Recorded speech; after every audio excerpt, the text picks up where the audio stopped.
신앙으로 산다고 하는 것이 결코 쉽지 않다는 데 문제가 있습니다. 오늘 본문에도 보십시오.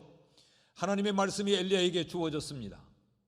하나님의 말씀이 엘리야에게 주어진 것은 엘리야로 하여금 그 말씀대로 살라라고 주어진 것 아니겠어요? 그렇다면 엘리야는 어떤 것이 신앙의 삶을 사는 것인가? 자신에게 주어진 하나님의 말씀대로 사는 것이 신앙의 삶을 사는 것이겠죠. 18장 1절 말씀을 보면 많은 날이 지나고 제3년에 여호와의 말씀이 엘리야에게 임하여 이르시되 너는 가서 아합에게 보이라. 내가 비를 지면에 내리리라. 엘리야는 순종하면서 아합에게로 갑니다. 18장 2절에 보니까 엘리야가 아합에게 보이려고 가니 그때에 사마리아의 기근이 심하였더라. 하나님이 가라고 하시기에 엘리야는 그 말씀대로 사는 것이 신앙인이기에 그는 아합에게로 갑니다. 그런데 그 아합에게로 가는 그 여정이 순탄치 않았어요. 그 여정에 대단히 위험한 정보들을 듣게 됩니다. 지금 시국의 상황이 엘리야가 아합을 만나기에는 대단히 부적합한 상황이에요. 왜냐하면 엘리야를 만나거나 엘리야를 은닉하면 안 된다. 그리고 엘리야에 대한 정보를 듣는 즉시 아합에게 신고해라. 그래서 이런 엘리야를 색출하는 엘리야 색출 방이 붙어 있어요. 뿐만 아니라 가는 길에 엘리야가 경건한 신앙의 사람 오바다를 만납니다. 그 오바다와 대화를 주고받아 보니까 이 오바다는 정말 필요한 인물이요, 그 시대에 경건한 그리스도인이요, 그 시대에 꼭 있어야 될 사람이었어요. 그런 오바다를 만나서 엘리야가 이렇게 말하죠. 가서 아합 왕에게 내가 여기 있다고 말을 해달라. 그랬더니 오바다가 펄쩍 뜁니다. 내가 당신을 봤다고 말하는 순간 나는 죽음을 면치 못할 겁니다. 자, 지금 엘리야가 하나님의 말씀대로 아합을 만나러 가면 이 경건한 사람, 그 시대에 필요한 하나님의 사람 오바다가 생명을 잃을 이런 상황이 지금 연출되고 있는 겁니다. 이럴 때 신앙으로 산다고 하는 것은 어떤 삶인가? 이럴 때 우리에게 필요한 선택, 우리는 뭘 선택해야 되느냐? 이런 현실적인 문제가 우리에게 있지 않습니까? 오늘 이런 내용을 엘리야를 통해서 배우려고 합니다. 어떤 신앙이 필요하냐? 그 첫째로 절대 신앙이 필요합니다. 무슨 말인가 하면 이런 어떤 타협하는 신앙, 변명하는 신앙, 내가 이 상황을 헤쳐나 보려고 하는 나의 전략적으로 꾸며낸 이런 신앙 말고 오직 여호와 한 분만을 의지하는 이 절대적인 신앙, 유일한 이 신앙이 필요합니다. 자, 엘리야를 보십시오. 3절부터 시작해서 24절까지 오바다와 긴 대화를 나누니까 답이 없어요. 이 대화를 다 듣고 엘리야가 15절에 뭐라고 말을 하느냐? 같이 읽을까요? 시작. 엘리야가 이르되 내가 섬기는 만군의 여호와께서 살아계심을 두고 맹세하노니 내가 오늘 아합에게 보이리라.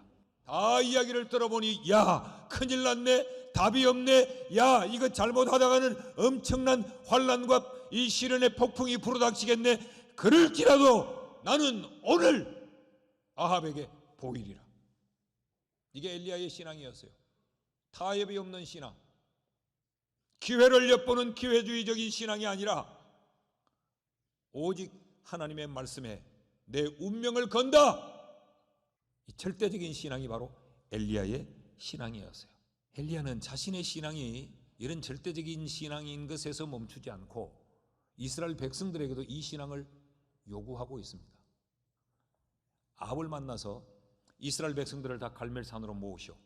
그리고 그가 21절에 그 이스라엘 백성들 앞에서 이렇게 말합니다. 엘리야가 모든 백성에게 가까이 나아가 이르되 너희가 어느 때까지 둘 사이에서 머뭇하려느냐? 이 둘은 누굽니까?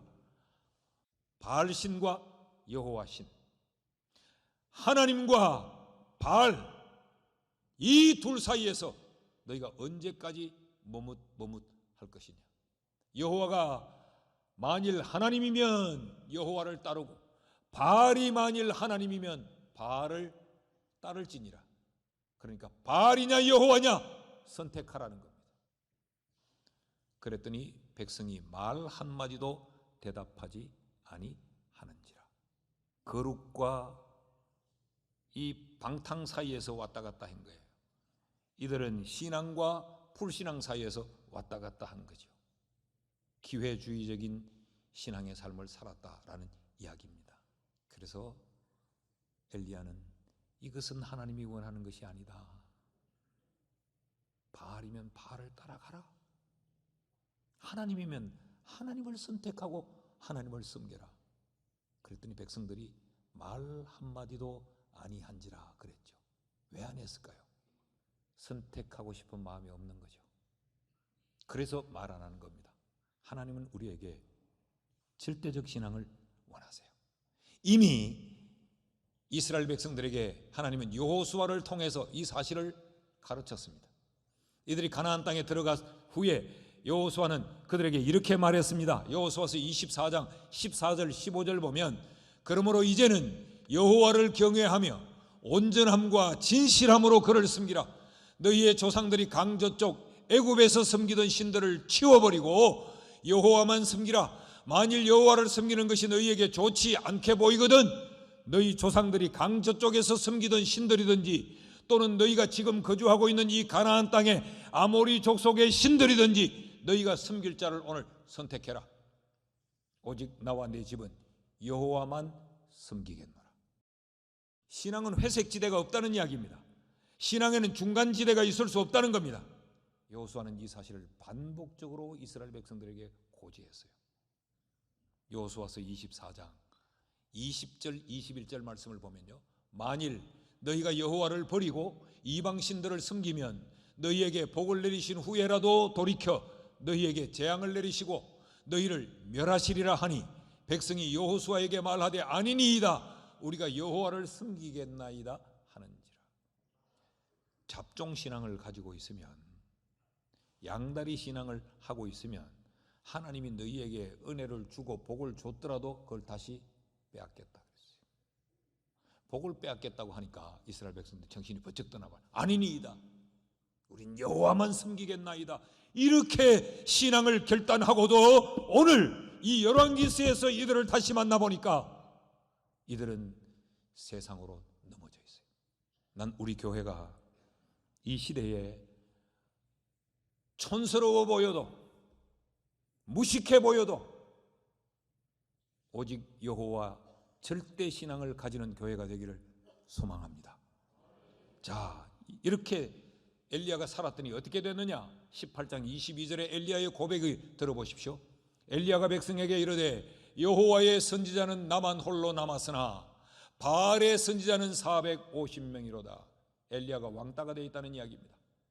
전부 바알신을 섬기는데 의기투합해서 스크럼을 짜고 힘을 조성하고 으쌰 우리가 우리 하고 나가는데 엘리야는 홀로 남았더라. 물론 숨겨진 하나님의 선지자들이 있죠. 그게 지금 드러나 있지 않으니까 나만 홀로 남았더라. 외로워 보이죠. 어리석어 보이죠. 초라해 보이죠. 여러분, 엘리야가 외로워 보이는 게 아니고 어리석어 보이는 게 아니고 멋져 보이지 않습니까? 대단해 보이지 않습니까? 세상 모두가 바알신으로 엎어질 때도 그는 꼿꼿이 서서 절대 신앙을 붙잡고 서 있는 이 모습이 부럽지 않습니까? 나는 여러분이 이 시대에 이런 엘리야와 같은 이런 신앙의 삶을 살기를 주의 이름으로 축원합니다. 자, 그런데 우리가 오늘 하나 더 도전을 받고 싶은 것이 있어요. 지금 엘리야와 오바댜가 길게 이야기하면서 오바댜는 안 된다 그랬죠. 아합 앞에 가면 안 된다는 이야기를 했죠. 그런데 엘리야는 나는 오늘 아합에게 보이리라 절대 신앙을 고백했죠. 15절에서. 그러니까 16절에서 만나는 이 오바댜의 태도를 보면요, 오바댜가 가서 누구를 만나요? 아합을 만나 무슨 말을 해요? 그에게 말하며 아합이 엘리야를 만나러 오더라. 지금까지 오바댜가 뭘 했느냐면 엘리야 앞에 못 간다고 했어요. 가면 죽는다고 했어요. 미쳤냐고 했어요. 그런데 이 엘리야가 절대 신앙을 고백하니까 이 엘리야의 절대 신앙이 오바댜에게로 전염이 됩니다. 그랬더니 오바댜가 그럼 나도 아합에게로 갈 겁니다. 그리고 아합에게 가서 엘리야를 만났습니다. 그리고 아합이 엘리야를 찾아가도록 만들어요. 여러분, 절대 신앙은 절대 신앙을 낳습니다. 혼합 신앙은 또 다른 기형을 만들어내지 신앙을 만들어내지 않습니다.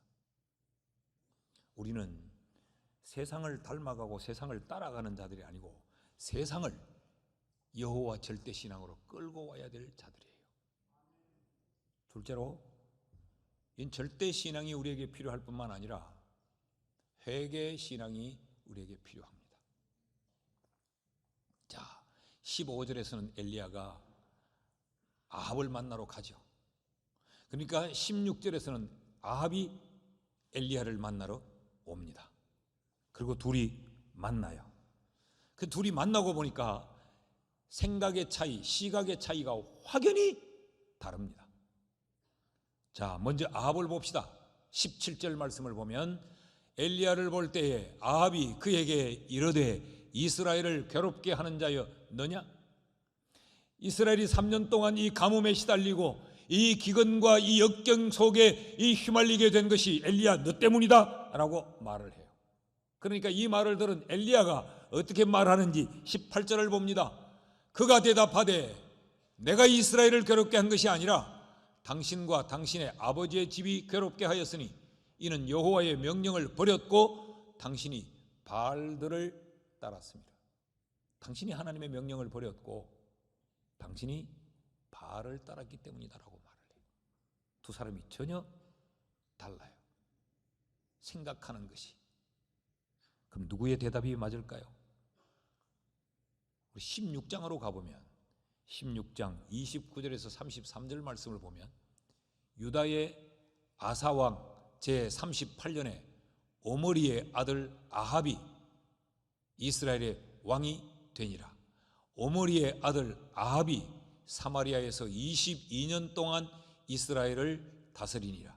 오므리의 아들 아합이 지금 계속 오므리의 아들 아합, 오므리의 아들 아합이라고 말하죠. 이 말은 그 아비 때부터 악을 계속 행해왔던 것을 기억시키는 겁니다. 오므리의 아들 아합이 그의 이전의 모든 사람보다 여호와 보시기에 악을 더욱 행하여 느밧의 아들 여로보암의 죄를 따라 행하는 것을 오히려 가볍게 여기며 악을 행하는 걸 가볍게 여겼다. 그러면서 시돈 사람의 왕 엣바알의 딸 이세벨을 아내로 삼고 가서 바알을 섬겨 예배하고 사마리아에 건축한 바알의 신전 안에 바알을 위하여 제단을 쌓으며 또 아세라상을 만들었으니 그는 그 이전에 이스라엘 모든 왕보다 심히 이스라엘 하나님 여호와를 노하게 하였더라. 자, 그 아비 때에 절대 신앙을 갖지 않은 거예요. 그 아비 때에 혼합 신앙, 잡종 신앙, 양다리 신앙.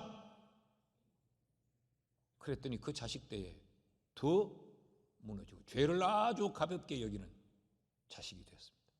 한 걸음 더 나아가 아예 바알의 제단을 만들고 신전을 만들어서 자기만이 아니라 백성들까지 바알 신전으로 몰아넣고 그는 그의 아내를 바알을 그토록 바알신을 숭배하던 그 가문의 딸을 데리고 와서 아내로 삼습니다. 갈수록 악해집니다. 그러니까 우리의 신앙에 여유를 주고 신앙에 틈을 주면 무너져요. 신앙은 혹독하리만큼 절대적 신앙을 가져야 되는 거예요. 자, 그런데 아합 왕이 자신이 지금 전의 왕들보다 더 악하게 산다는 걸 몰랐을까요? 자신이 여호와의 명령을 떠났기 때문임을 그랬기에 하나님의 사람을 통해서 가뭄을 선포하고 예고했던 것 아합이 다 알지요. 그럼에도 그는 자기의 죄악에 대하여서 인정하고 뉘우치고 회개하지 않습니다. 오히려 어떻게 합니까? 엘리야에게 책임을 뒤집어 씌웁니다. 너 때문이야. 그래서 엘리야를 죽이려고 합니다. 여러분, 엘리야를 그렇게 죽인다고 해서 가뭄의 문제가 해결이 될까요?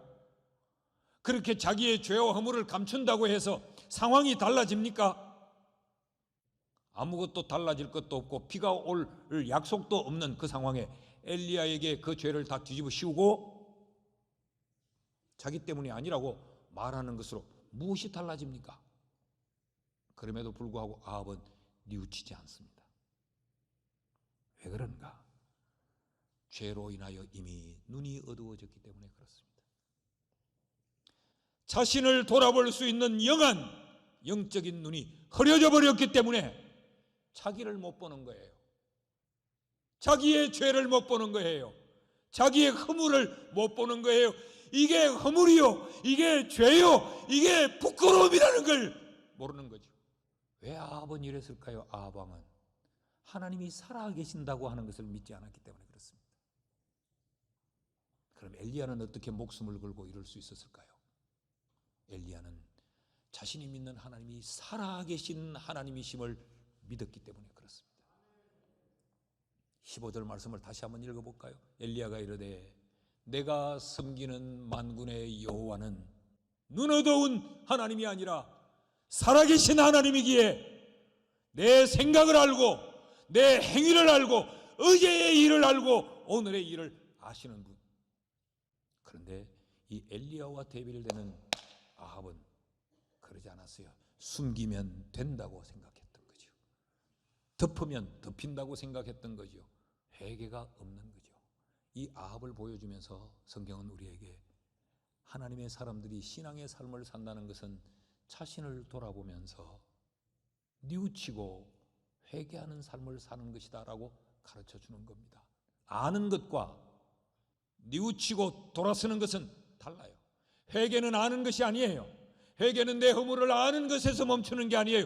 알았기에 그 자리에서 결단을 하고 돌아서 그 삶을 청산해버리는 것, 그것이 회개입니다. 그래서 회개는 지, 정, 의 이 3요소가 반드시 필요해요.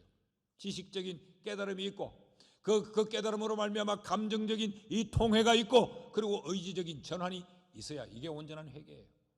하나님이 우리에게 원하시는 신앙의 삶은 변명하는 삶이 아니고 고집하고 주장하는 삶이 아니고 내 허물과 죄를 그냥 감추고 덮어버리는 삶이 아니고 뉘우치며 회개하는 삶을 하나님은 우리가 살아야 될 신앙의 삶이라고 말씀하고 있습니다. 그래서 믿음의 경주를 할 때 우리에게 꼭 필요한 게 뭐냐? 죄를 벗어버리는 겁니다. 회개하는 겁니다. 히브리서 12장 1절에 성경이 이렇게 말해요. 이러므로 우리에게 구름같이 둘러선 허다한 정인들이 있으니 모든 무거운 것과 얽매이기 쉬운 죄를 벗어버리고 인내로서 우리 앞에 당한 경주를 하며. 믿음의 경주를 할 때, 신앙의 삶을 살 때 우리에게 꼭 필요한 것이 죄를 벗어버려야 된다는 거예요. 그래야 신앙의 경주를, 신앙의 삶을 제대로 할 수 있다는 겁니다. 셋째로 우리에게 어떤 신앙이 필요하냐? 신앙의 삶을 살려고 할 때 우리에게 신앙이 필요하다면 절대적 신앙이 필요하고 회개하는 신앙이 필요할 뿐만 아니라 내 삶에 결단이 필요한 신앙, 결단하는 신앙이 우리에게 있어야 합니다. 우리가 신앙의 삶을 살 때 회개하고도 왜 또 넘어지느냐? 눈물 콧물을 흘리고 가슴을 치면서 내가 잘못했다고 하나님 한 번만 봐달라고 우리 회개하고도 왜 또 넘어지느냐? 그것은 헛상, 헛것에 우리가 미혹받기 때문에 그렇습니다. 오늘 우리가 읽었던 이 본문에 등장하는 이 사람들, 이스라엘 백성들, 그리고 바알 선지자들, 아세라 선지자들, 이들 보십시오. 지금 이들을 다 모아놓고 엘리야가 한 게 뭐예요? 신 내기를 하잖아. 너희는 너희 신의 이름을 불러라. 나는 내 신 하나님의 이름을 부르겠다. 그래서 응답하는 신이 참신이고 진짜다. 이 신 분별을 위한 전쟁을 지금 선포하죠. 네, 26절 말씀을 보십시오. 그래서 바알의 선지자들이 그들이 받은 송아지를 가져다가 잡고 아침부터 낮까지 바알의 이름을 불러 이르되 바알이여 우리에게 응답하소서 하나 아무 소리도 없고 아무 응답하는 자도 없으므로 그들이 그 쌓은 제단 주위에서 뛰놀더라. 이 뛰놀았다는 말 그냥 놀았다는 게 아니고 그곳에서 바알에게 응답해달라고 울부짖었다는 이야기예요. 아무 응답이 없더라. 이들은 바알 신이 참신인 줄 알았어요. 바알 신은 어떤 신이냐? 바알 신은 풍요의 신이라고 믿었어요. 바람과 비를 다스리는 신인데, 그러니까 이 바알 신이 땅에 비를 내리면 땅에 초목들이 자라게 되고, 초목들이 자라게 되면 이들이 키우던 우양이 그것을 뜯어먹고 번성하게 되는 거죠. 그러니까 이 바알이 부자 되게 만들어주는 신, 이런 신이라고 믿었어요. 그래서 하나님을 버리고 바알에게로 빠졌는데 정작 보니까 이게 헛것이었어요. 그렇게 불러도 대답 없는 님이었어요. 엘리야가 말합니다. 너희 신이 왜 대답을 안 하지? 너희가 그렇게 절대적으로 믿던 신이 혹시 낮잠을 주무시는지 모르겠다. 그러니까 더 큰 소리를 한번 깨워봐라. 아니면 어디 잠시 출장 갔는 모양이다. 울산으로 더 불러봐라. 28절을 보십시오. 이에 그들이 큰 소리로 부르고 그들의 규례를 따라 피가 흐르기까지 칼과 창으로 그들의 몸을 상하게 하더라. 그러니까 광란의 몸부림을 쳤다는 거죠. 그런데 29절을 봐요. 이같이 하여 정오가 지났고 그들이 미친 듯이 떠들어 저녁 소재 드릴 때까지 이르렀으나 아무 소리도 없고 응답하는 자나 돌아보는 자가 아무도 없더라. 왜 그랬을까요? 가짜였기 때문입니다. 헛된 우상이었기 때문에 그렇습니다. 여러분, 오늘날 우리가 이 시대를 살면서 우리의 신앙을 뒤흔드는 것들이 바로 이러한 헛된 우상들입니다. 이것이 내 인생을 성공하게 만들어 줄 줄 알고, 이것이 내게 행복을 가져다 줄 줄 알고, 저것만 붙잡으면 내 삶이 달라질 줄 알고 몸부림을 치는데, 여호와 외에 이 땅의 모든 것들은 헛된 우상들이에요. 자, 그러면 이런 것들이 다 헛것이라면 어떻게 해야 되는가? 결단해야죠. 헛것인 줄을 알면서도 또 따라가고, 헛것인 줄 알면서도 또 쫓아가고, 거기에 또 미혹되고 또 미혹되고, 한 번이 아니라 두 번, 세 번 계속적으로 반복되는 것은 결단하지 않기 때문에 그렇습니다. 결단하지 않기 때문에. 이 바알은 헛것이었어요. 근데 엘리야가 단을 샀고 여호와여 불로 응답하소서 그랬더니 불이 떨어졌어요. 하나님이 참신이었어요. 여호와가 진짜였어요. 이쯤 되면 엘리야가 이제 끝낼 수도 있잖아요. 봤지? 여호와가 진짜야, 너희는 가짜였어 라고 끝낼 수도 있죠. 근데 엘리야가 여기 멈추지 않고 아주 잔혹한 행동을 하나 취합니다. 40절 말씀을 보시면 엘리야가 그들에게 이르되 바알의 선지자를 잡되 그들 중에 하나도 도망하지 못하게 하라 하매 곧 잡은지라 엘리야가 그들을 기손 시내로 데려다가 거기서 죽이니라. 아마 바알 선지자 450명, 아세라 선지자 400명, 800명이었는데 이들이 다 갈멜산으로 다 모이지는 않았던 것 같아요. 그래서 그 선지자 450명을 기손 강가에 데려다가 다 죽여버립니다. 왜요? 남겨두면 또 미혹의 불씨가 되니까. 남겨두면 또 이스라엘 백성들이 미혹당하니까, 그들이 여호와의 신앙을 온전히 붙들지 못하고 또 넘어질 거니까. 이것은 신앙의 결단입니다. 영적인 결단입니다. 기손 강가로 데리고 가서 거기서 죽이니라. 여러분, 신앙의 결단은 지금 해야 되는 겁니다. 남겨두지 마십시오. 그래야 하나님이 기뻐하는 신앙인으로 살아갈 수 있습니다. 우리 늘 부르는 찬양, 이런 찬양 있죠. 우리의 우상들을 태우실 성령의 불 임하소서. 그러니까 성령의 불이 임해서 우리의 우상들이 태워져야 그 다음 이어지는 노래 가사가 뭐예요? 부흥의 불길 타오르게 하소서. 이 결단의 신앙 없이는 새로운 역사가 시작되지 않습니다. 이 우상들을 태워버려야 우리의 부흥의 불길이, 새로운 역사의 시작이 일어난다는 것이죠. 오늘 우리 모두에게 이 말씀으로 인한 결단이 있기를 주의 이름으로 축복합니다. 지금 결단하는 우리가 될 수 있기를 축복합니다. 지금 그 죄를 회개하는 결단이 있어야 됩니다. 지금 여호와 절대 신앙으로 살겠다는 결단이 있어야 희망이 있습니다.